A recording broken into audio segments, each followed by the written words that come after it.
Lord, we have come as we are, taking this time as a Sabbath, knowing that we don't always spend the time with you that we could and that we should, and knowing that that doesn't do us any good.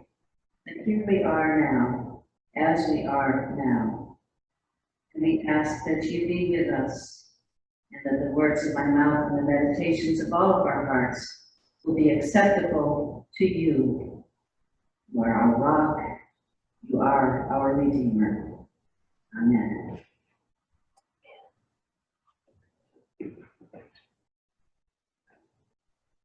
So, sitting on Maine's rocky shore may have inspired the most recent of my daily meditations, but it was a visit to the lovely stream on the campus of Frostburg State that brought to mind this In the Flow sermon series a while ago, back when the stream's clear water was deeper and it didn't have to stumble over quite so many stones.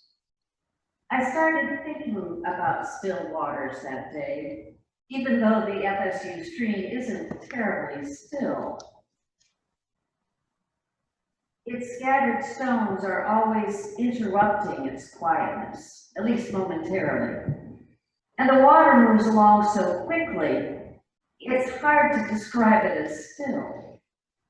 But apart from the stones, the motion is so smooth that it can appear still, its clarity providing a clear view of the stones beneath.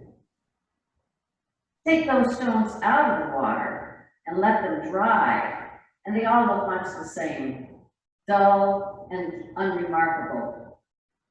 But under the water, each one shows off its own unique, polished color, shape, and size. Their appearance even magnified thanks to the water's refraction of light. There's enough right there to offer some lessons, especially for busy lives. Do you ever long for life to slow down? Sometimes I want everything to stop, just for a while, a little while. Give me a break. Stop the world. I want to get off. But maybe it's not necessary for everything to stop. There may be other ways to catch my breath and clear my head. There may be more quiet spaces than I realize between the rocks that interrupt the flow of my life. Even when days go by with a rapid flow, perhaps I could still discover a sense of inner stillness and clarity.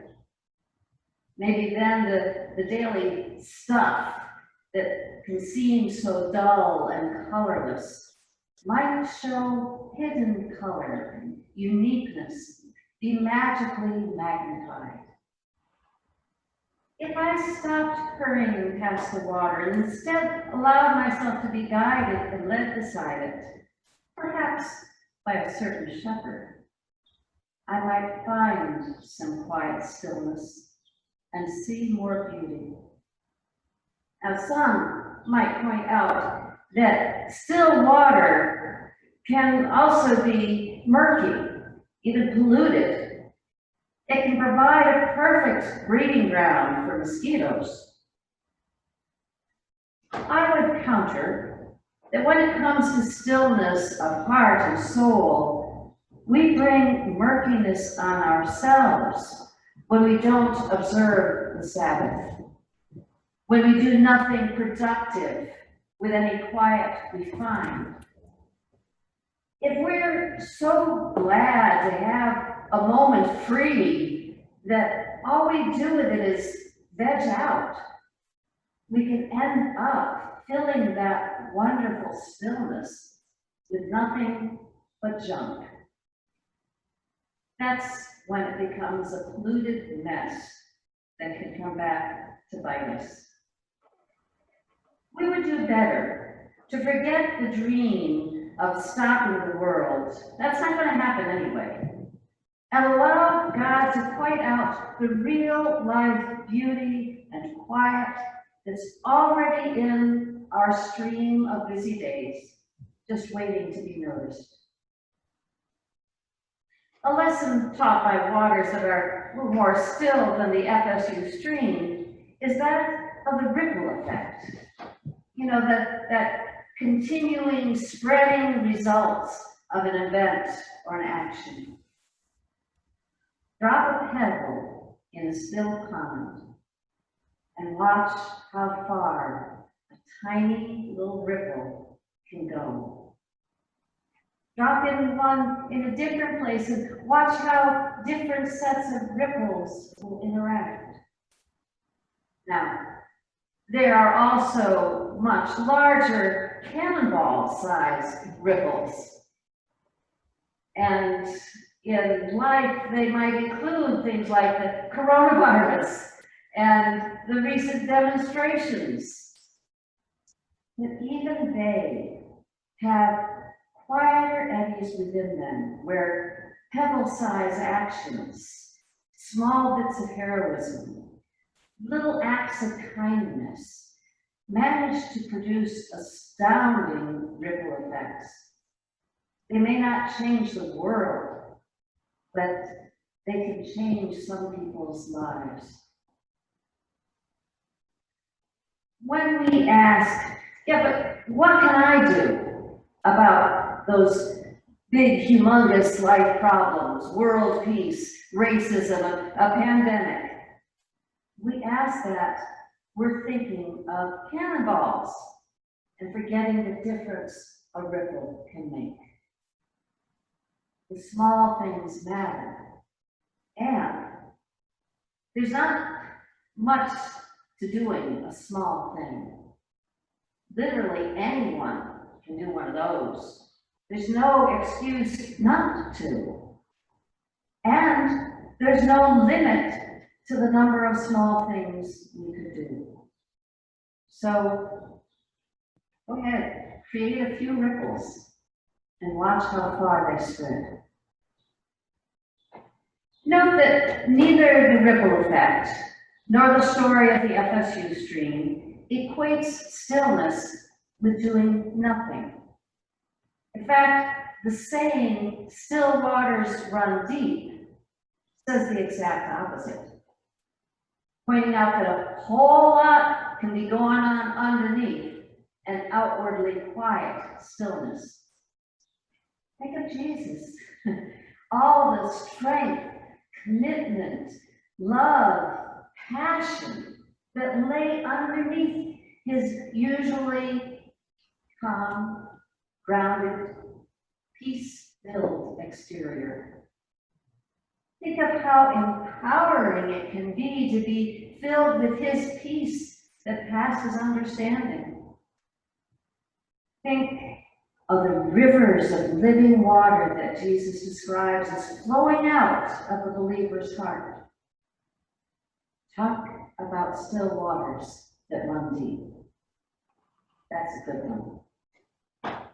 So, to summarize all this, still waters require neither a large amount of space nor for us a great deal of time. Sometimes small bits of it are found tucked among rocks or embedded in our times of chaos, which makes it all the more precious when we find it. Still waters don't have to be quiescent, totally still. There can be ripples.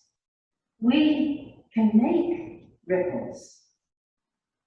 And waters that appear still may have their own kind of power hidden underneath, just as we can. Even rushing water that's not still at all can still have a sense of stillness. So could we on our busy days. We could make still waters an important feature of our life. We could allow ourselves to be led to them and guided along them. We could soak in them or live in the flow of them. That could start by remembering the role God can play in this. We could remember Isaiah's promise that one who has compassion for us will lead us and will guide us by springs of water. We could remember his assurance that we will be like a watered garden, like a spring of water that won't run dry. Because the Lord will guide us continually and provide for us, even in our parched places. If we really, really want to live in the flow of still waters, then the best thing we can do is never, ever, ever forget that we have a shepherd who always stands ready, willing, waiting, and wanting nothing more than to lead us beside still waters and restore our souls. Amen. Let us affirm our faith the way we do the Lord's Prayer, just saying at our own rate the familiar words of the 23rd Psalm.